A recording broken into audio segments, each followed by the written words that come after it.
2010's Jonah Hex is a movie that should never have seen the light of day. Not only because it's terrible, but the making of the film was a bad experience for everyone involved and was a bit of a production hell. And in the end, the trouble wasn't even worth the time, as it went on to absolutely bomb at the box office and be torn apart by critics and fans. You could make the case that it is one of the most forgotten DC movies. However, don't you worry, as Isenhart Productions is here to remind you of all the terrible movies you forgot. So join me today as we re-examine this fine piece of art. We'll explore the history, analyze why it failed, and I'll offer up some of my personal thoughts on why the film sucks.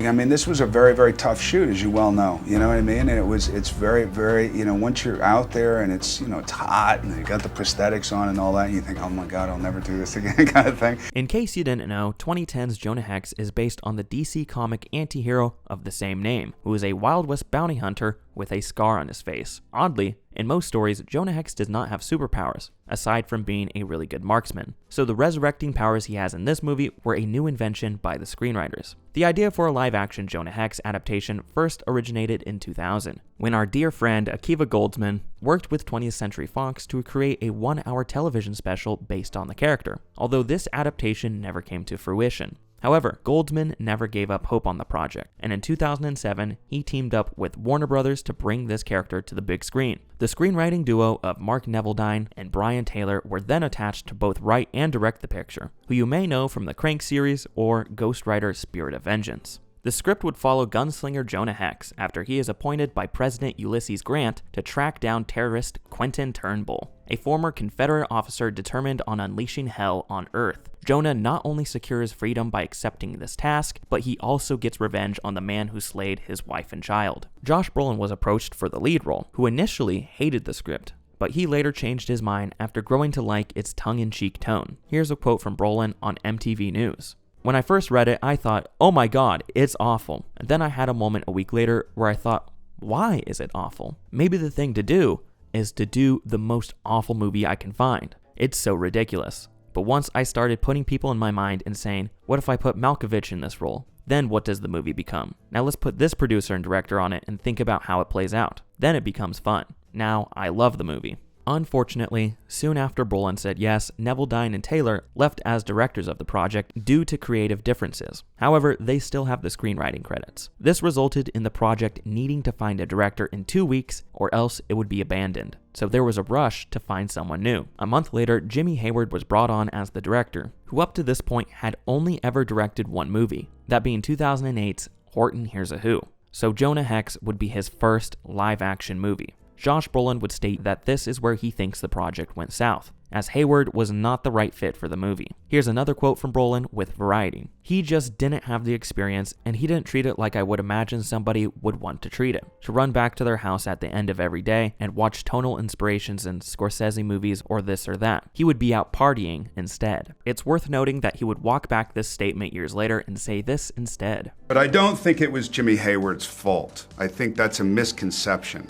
He directed a pretty good movie, and then the studio took it and made it a much worse movie. Filming officially kicked off in Louisiana in 2009, and more problems arose once cameras began rolling, as the shooting schedule for this film was hectic. And things only got worse when the studio took over and demanded a bunch of reshoots. These reshoots were done by Francis Lawrence, who had previously worked with Warner Brothers on Constantine and I Am Legend. Brolin stated that they ended up reshooting 66 pages of the script in just 12 days. By the end of production, the budget was estimated to be around $47 million. And this is not including marketing, distribution, or the theater's cuts, which means this film would need to double to triple this figure in order to make any cash at all. Jonah Hex hit theaters on June 18th of 2010, with an opening weekend gross of $5 million. It debuted number 7 in the box office, right behind Toy Story 3, The Karate Kid, The A-Team, Get Him to the Greek, Shrek Forever After, and Prince of Persia. In the US, it only made $10 million, and overseas,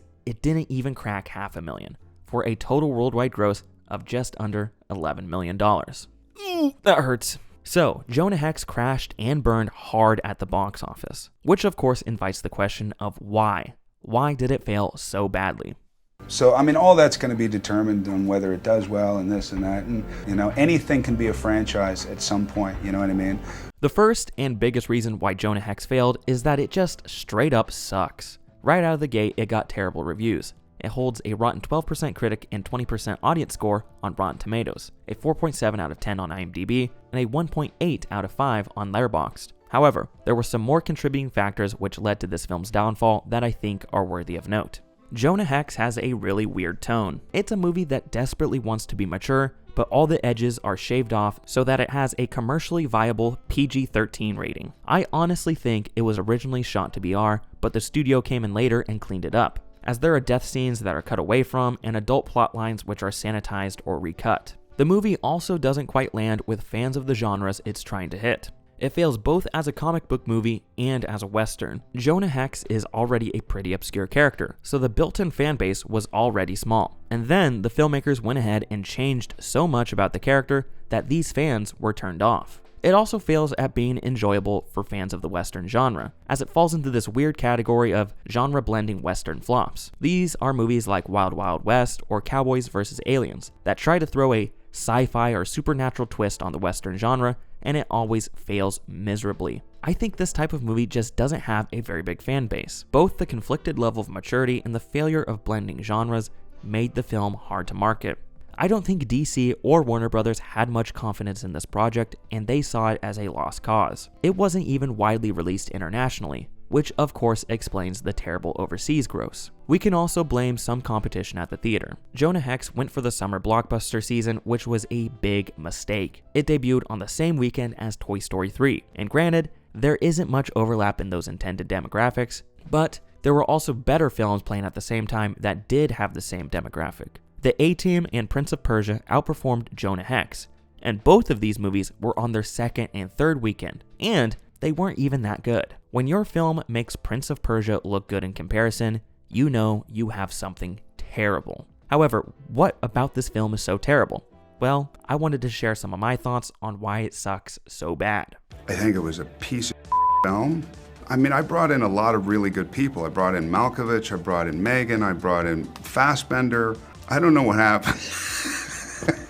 Jonah Hex doesn't feel like an actual movie. It feels like the first draft of an assignment that the filmmakers turned in at the last moment so they didn't fail a class. But they ended up failing anyway. Everything in this movie just doesn't work, from the acting to the writing to the technical elements. I don't know whether they forgot to light some scenes, or if they went in during post-production and did some awful color correction because they thought it looked cool or edgy, but either way, this film looks terrible. It's hard to see what's going on in any scene that takes place during night, and it's certainly not helped by some baffling editing.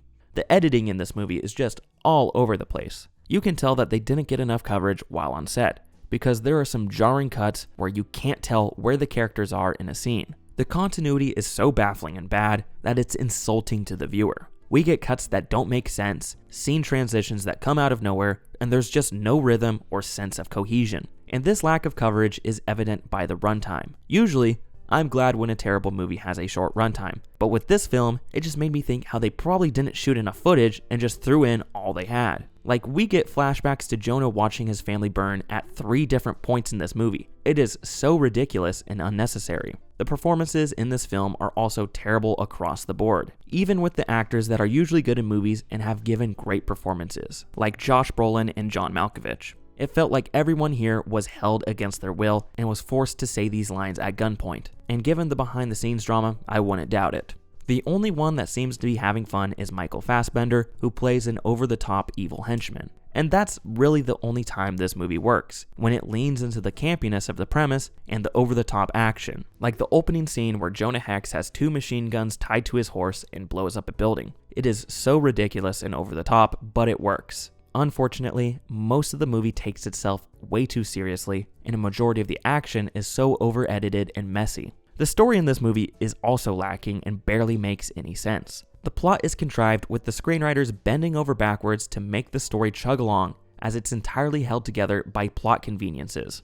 Things in this movie don't happen due to cause and effect. Things happen because they need to, which is so frustrating to watch. And then there are characters that are just thrown in that don't really have a purpose, like Will Arnett's character. Literally, the only thing he does is tell Jonah Hex that Turnbull is still alive, disappears for 45 minutes, and then shows back up to get exploded. I'm so sorry if you like this film, but this might be in the top 5 worst movies I've ever seen. Usually I can find at least one redeeming quality, or something I can respect in bad movies, but I just couldn't with Jonah Hex. Let's wrap it up. Hey, Hex! What happened to your face? Jonah Hex is like a cockroach that won't die despite whatever bug spray you try to throw at him, and the end product is a husk of a story that can barely be called a movie. It missed with the majority of audiences, and even though it didn't have that big of a budget, it still failed to break even. It's widely been forgotten about, but I am here to remind you that we can't forget the past, or else we are doomed to repeat it. So that's the story of 2010's Jonah Hex. Have you seen it? What did you think? I'd love to hear your thoughts in the comments below. This has been Tom from Isenhart Productions, and thank you so much for watching. I'll see you next week.